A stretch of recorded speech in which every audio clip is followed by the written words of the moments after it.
Subscribe to our YouTube channel and press the bell icon for the latest updates.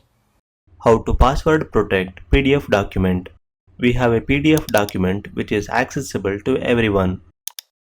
We want to protect it with a password. To do that, open your favorite browser. Go to ilovepdf.com.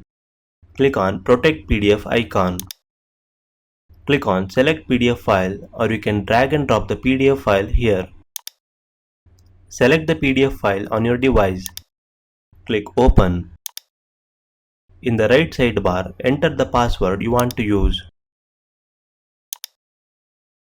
Click on Protect PDF button. Click on Download Protect PDFs button. Once the download is complete, click on the arrow next to the file and click on Show in Folder. Try to open the file. As you can see, it will ask you to enter the password to open the file. This is how you can password protect PDF document. Thank you for watching.